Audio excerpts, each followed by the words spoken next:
लोकसभा चुनाव 2024 की समाप्ति के बाद देश में एक बार फिर से एनडीए की सरकार बन गई है। हालांकि इस बार कांग्रेस मजबूत हुई है। 2019 लोकसभा चुनाव के प्रदर्शन में कांग्रेस में सुधार हुआ है और इस बार पहली दफे एनडीए सरकार के सामने सदन में विपक्ष का कोई नेता होगा।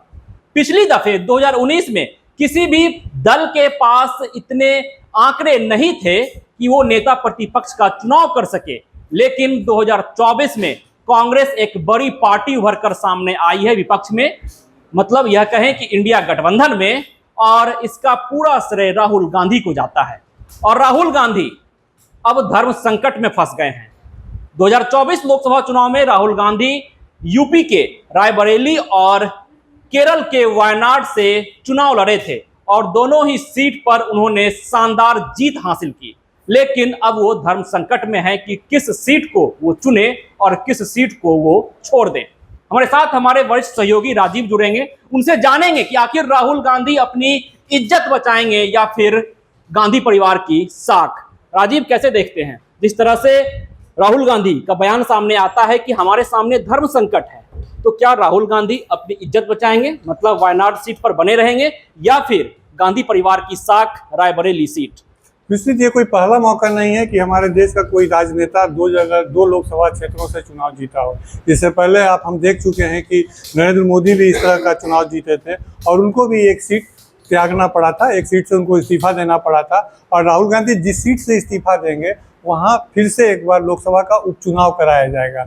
जहाँ तक अगर हम इसको राजनीतिक तौर पर देखते हैं तो राहुल गांधी वायनाड की सीट नहीं छोड़ेंगे, क्योंकि वायनाड का सीट जो एक ऐसा सीट है राहुल गांधी के लिए कि वहाँ उन्होंने पिछले लोकसभा चुनाव में 2019 के लोकसभा चुनाव में वायनाड ने न सिर्फ राहुल गांधी की इज्जत बचाई थी बल्कि कांग्रेस की साख भी बचाई थी। और राहुल गांधी को वायनाड ने अपने हाथों हाथ लिया था जब वो अमेठी से चुनाव हार गए थे और वो चुनाव वो स्मृति ईरानी से हारे थे। तो ऐसे समय में राहुल गांधी को जब वायनाड ने उनका साथ दिया था तो वायनाड को इस बार छोड़ने का कोई समय नहीं है। इसका एक और राजनीतिक विश्लेषण हम कर सकते हैं विजित, कि कांग्रेस इस समय स्ट्रगल की स्थिति में है और जो अब वो कांग्रेस अपने दक्षिण भारत में खुद को मजबूत करने की कोशिश करेगी। और अगर राहुल गांधी वायनाड की सीट छोड़ देते हैं तो यह न केवल वायनाड या केरल की जनता के लिए बल्कि पूरे दक्षिण भारत के को एक मैसेज जाएगा कि राहुल गांधी यहाँ से चुनाव जीते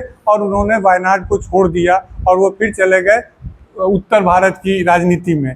तो ऐसा अगर हम आकलन करते हैं तो हम देखते हैं कि राहुल गांधी को अभी वहाँ दक्षिण भारत में, राहुल गांधी को नहीं, उनकी पार्टी को, देश की सबसे पुरानी पार्टी जिसने स्वतंत्रता संग्राम लड़ा था, उस पार्टी को वहाँ दक्षिण में खुद को स्थापित करने की चुनौती है। और न सिर्फ केरल में, केरल के साथ साथ तमिलनाडु में भी, आंध्र प्रदेश में भी, तेलंगाना में भी और कर्नाटका में भी वहाँ कांग्रेस इस समय स्ट्रगल की स्थिति में। राजीव, आप कहना यह चाह रहे हैं कि दक्षिण भारत में कांग्रेस को स्थापित करने के लिए जरूरी है कि राहुल गांधी वायनाड सीट पर बने रहें, लेकिन रायबरेली कांग्रेस का गढ़ है और जिस तरह से अमेठी में 2019 में राहुल गांधी को हार झेलनी पड़ती है, लेकिन इस बार रायबरेली में उन्हें जीत हासिल होती है, तो ये भी तो संशय है, ये भी तो डर कांग्रेस के खेमे में होगा कि अगर अपने गढ़ की सीट को कांग्रेस छोड़ देती है तो एक बार फिर से उनका जो वोट बैंक है वो इधर उधर हो सकता है। मैंने सर अभी आपने कहा, मैं वही बात बता रहा हूँ आपको कि अगर दक्षिण भारत की वायनाड सीट पर अगर कांग्रेस की साख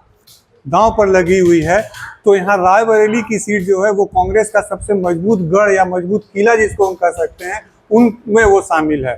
और रायबरेली की सीट जो है वो कोई कांग्रेस या गांधी नेहरू परिवार की कोई हाल की सीट नहीं है। इससे उनका काफ़ी पुराना रिश्ता है। जब देश पहला चुनाव में, लोकसभा चुनाव में जब देश में हुआ था 1952 से रायबरेली की सीट कांग्रेस के पास है। तो अभी राहुल गांधी के पास और भी कई विकल्प हैं और एक सबसे मजबूत विकल्प तो यह है कि रायबरेली की सीट को अगर छोड़ते हैं तो उनकी बहन प्रियंका गांधी को वहाँ से चुनाव में उतारा जा सकता है। और अब जो लगता है कि प्रियंका गांधी ने इसलिए इस बार चुनाव नहीं लड़ा था कि राहुल गांधी को वो दोनों सीटों से जिताना चाहती थी और दोनों सीटों में जीतने के बाद रायबरेली की सीट को खाली करके राहुल गांधी अपनी बहन प्रियंका को दे सकते हैं। रायबरेली वो सीट है गांधी नेहरू परिवार के लिए कि गांधी नेहरू परिवार का ही कोई सदस्य वहां से चुनाव लड़े।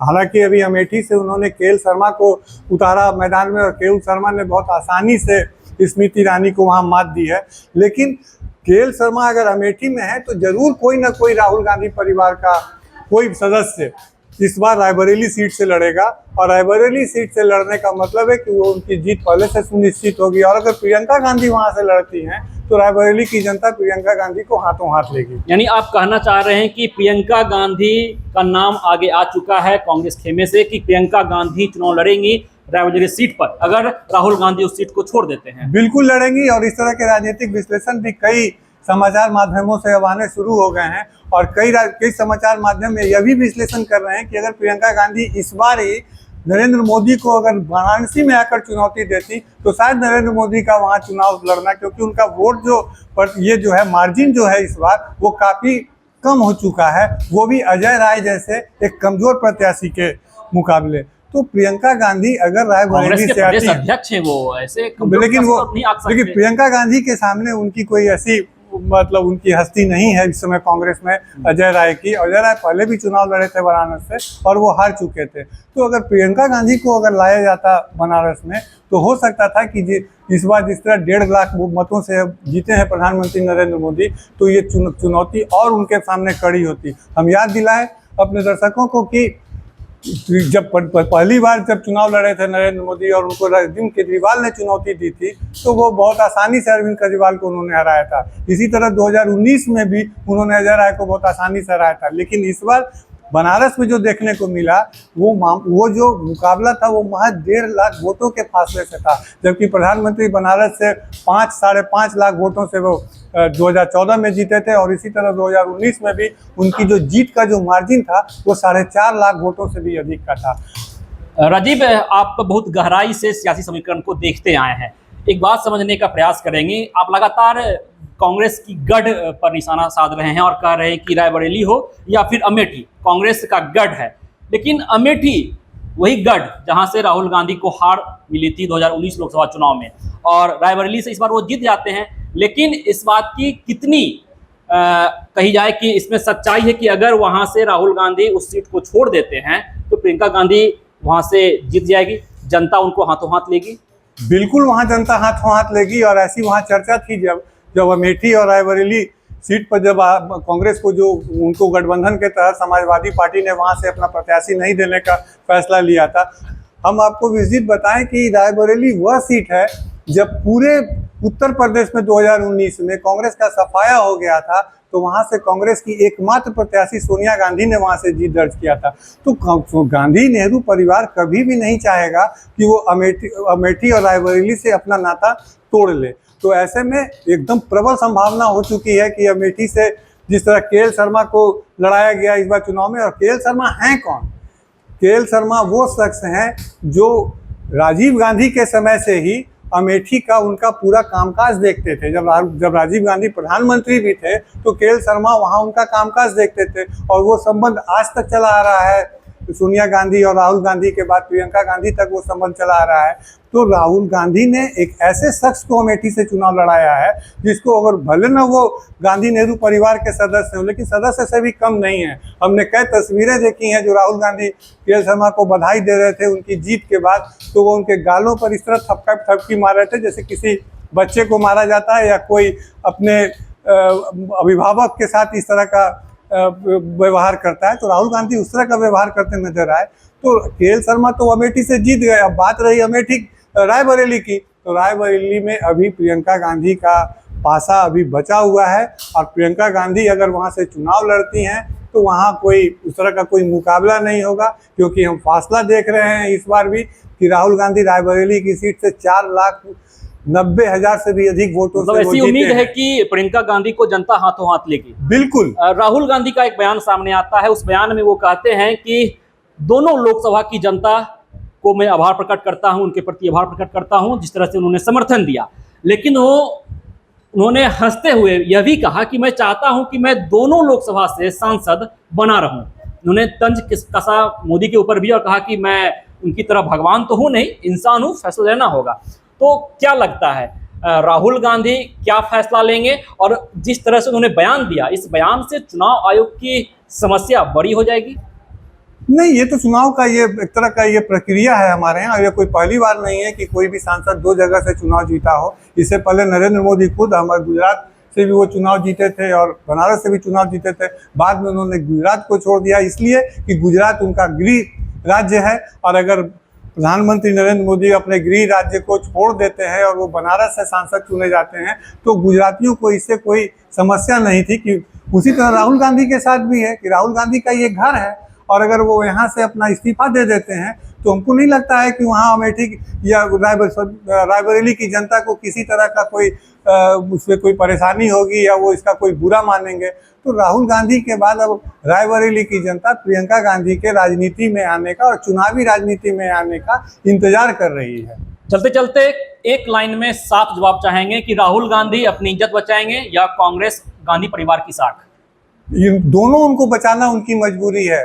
वहाँ अपनी प्रतिष्ठा भी बचाना जरूरी है वायनाड में, केरल से, क्योंकि कांग्रेस इस समय स्ट्रगल कर रही है दक्षिण भारत में एक बार फिर से अपने किले को, अपने गढ़ को मजबूत करने के लिए। उसी तरह कांग्रेस जो है वो जो साख है, और वो साख कोई नई साख नहीं है, वहाँ से वो सैकड़ों वर्ष पुराना साख है। राहुल गांधी की मदर सोनिया गांधी खुद वहाँ एक जनसभा में को संबोधित करते हुए कही थी कि हमारा रिश्ता रायबरेली से और अमेठी से कोई नया नहीं है, वो 1921 का रिश्ता है, जब पहली बार जवाहरलाल नेहरू रायबरेली और अमेठी गए थे। तो इस रिश्ते को गांधी नेहरू परिवार इतने आसानी से नहीं जाने देगा। और ऐसी भी उम्मीद बिल्कुल ही नहीं की जा सकती है कि कांग्रेस प्रियंका गांधी के अलावा या फिर गांधी नेहरू परिवार के किसी सदस्य के अलावा वहाँ किसी और नेता को रायबरेली से अपना टिकट दे और वहाँ से अपना उम्मीदवार बनाए। तो यहाँ बिल्कुल खेल खुला हुआ है विश्वजीत कि अब प्रियंका गांधी का राजनीति में आगमन हो रहा है। प्रियंका गांधी अभी तक किसी भी चुनाव में हिस्सा नहीं ली हैं और देश भी उनका इंतजार कर रहा था, खासकर कांग्रेस के समर्थक भी उसका इंतजार कर रहे थे कि प्रियंका गांधी कब राजनीति में पांव भरती हैं। अभी पूरे चुनाव में देखा कि उन्होंने पूरे उत्तर प्रदेश में पूरे प्रचार का कमान संभाले रखा। उन्होंने उत्तर प्रदेश से बाहर भी नहीं गई वो और प्रचार करती रहीं। तो अब प्रियंका गांधी का रायबरेली में इंतजार हो रहा है। बहुत बहुत शुक्रिया राजीव। तो लोकसभा चुनाव 2024 की तमाम प्रक्रिया समाप्त होने के बाद अब सबसे बड़ा सवाल यह है कि राहुल गांधी अपनी इज्जत बचाएंगे या फिर गांधी परिवार की साख, मतलब वायनाड सीट पर बने रहेंगे या फिर रायबरेली सीट पर वो बने रहेंगे। अब देखना दिलचस्प रहता है कि राहुल गांधी किस सीट पर बने रहते हैं और किस सीट को छोड़ते हैं। पैनोरमा ग्रुप, जो सोचता है वो करता है, आपके अपने सपनों का आशियाना। ये लो मुंह मीठा करो, आज मैंने अपना जॉब छोड़ दिया, अब हम पूर्णिया वापस जाएंगे। जॉब छोड़ दिया है? मतलब ये घर कैसे चलेगा? हम करेंगे क्या? और माँ बाबूजी क्या बोलेंगे? इसलिए मैं एक और मिठाई का डब्बा लाया। अपने बिजनेस के लिए लोन अप्रूव हो गया। अरे लोन अप्रूव हो गया वो तो ठीक है, लेकिन पूर्णिया में हम रहेंगे कहाँ? अपना घर भी तो नहीं है वहां। इसलिए तो एक और मिठाई का डब्बा अलग से लाया हूं। हमने पूर्णिया में घर ले लिया है, पूर्णिया के ई होम्स पैनोरमा में। पूर्णिया में पैनोरमा ग्रुप लेकर आए हैं ई होम्स पैनोरमा। बड़ा घर, आलीशान जिंदगी और अत्याधुनिक सुविधाओं के संग। अरे अरे, अब क्यों मुंह मीठा करवा रही हो? क्योंकि हम घर वापसी जो कर रहे हैं। घर वापसी की खुशी पूर्णिया में ई होम्स पैनोरमा के संग। E homes panorama, luxurious lifestyle redefined.